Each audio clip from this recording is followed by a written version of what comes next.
kita cukup pahami dari sudut tauhid.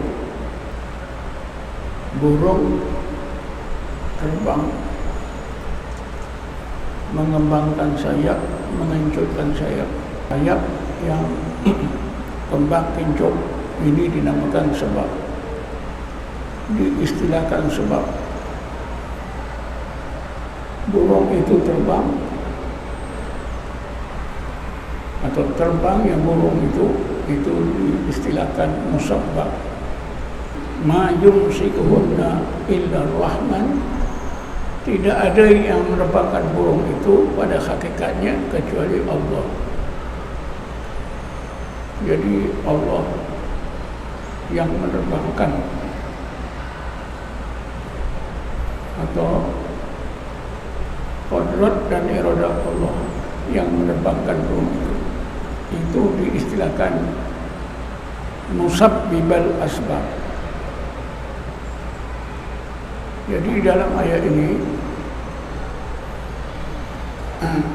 itu dapat pahami burung itu terbang ada 3 hubungan, yaitu hubungan sebab, musabbab, dan musabbibal asbab.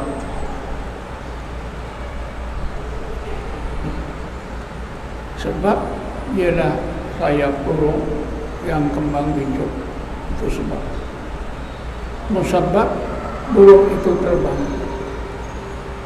Musabbibal asbab ialah qudrat iradah Allah, kuasa dan kehendak Allah.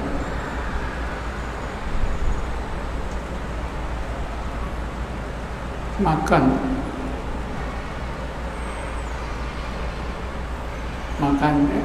bila kita makan kenyang. Jadi makanan itu sebab, makanan yang kita makan itu sebab. Kenyang itu musabbab. Kuasa Allah yang mengenyangkan itu musabbibal asbab. Pisau, bila kita guna untuk memotong roti pun terpotong. Pisau itu sebab.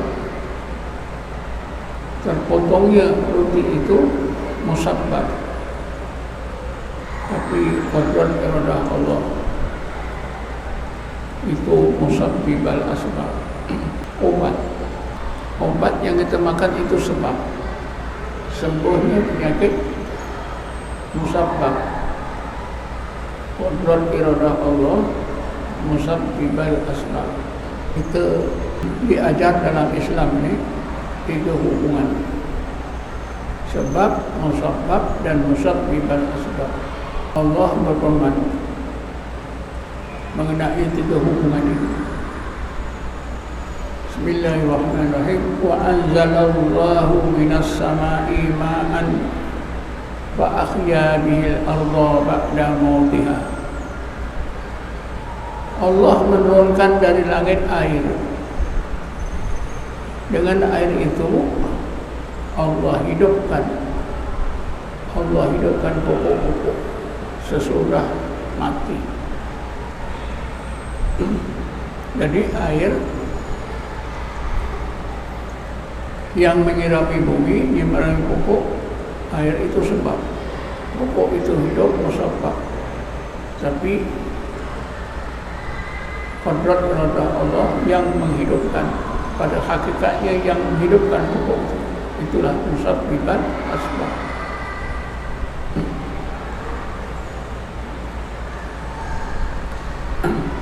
Kapal terbang jatuh,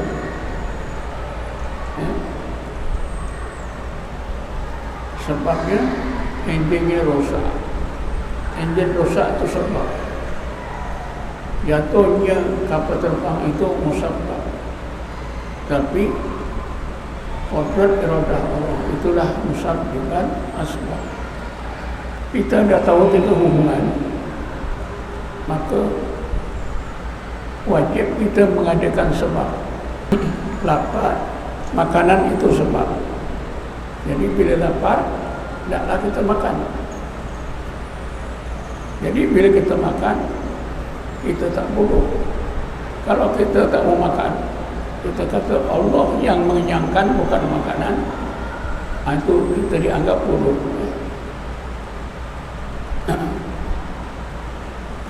Sudah kita makan, jangan jahil. Kalau kita kata makananlah yang mengenyangkan, itu jahil. Jadi supaya tak jahil, Allah yang mengenyangkan. Tiga hubungan ni tuan-tuan, mestilah kita pandang pada qadar dan iradah Allah Subhanahu Wa Taala. Sesudah kita mengadakan sebab, di sinilah tuan-tuan timbulnya sifat tawakal. Kita beramal baik, beramal soleh, itu sebab. Sebab apa? Dapat pahala dan masuk ke surga. Bila kita sudah beramal baik, nantinya akan dimasukkan oleh Allah dalam surga. Kita jangan bergantung pada amalan baik kita. Bergantunglah kepada Allah Subhanahu Wa Taala.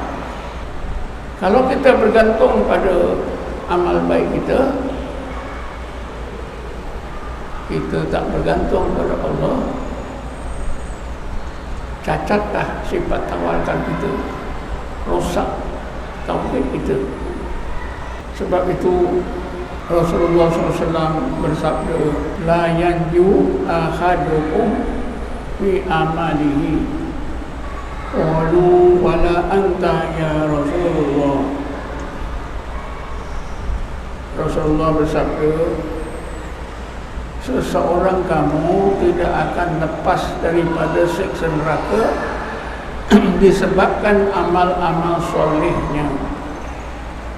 Sahabat yang mendengar bertanya, ya Rasulullah, adakah engkau juga begitu ya Rasulullah? Engkau tidak selamat daripada neraka disebabkan amal-amal salehmu. Rasulullah menjawab, na'am, iya, illa ayyatagammadani Allahu bi rahmati. Iya, aku tak akan selamat dari siksa neraka disebabkan amal-amal soleh aku, kecuali apabila Allah limpahkan rahmatnya ke atas diriku.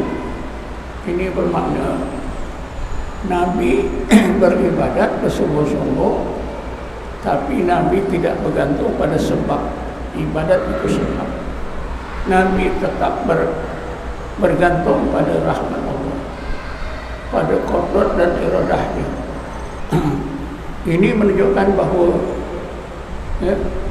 kita diajar supaya mengadakan sebab.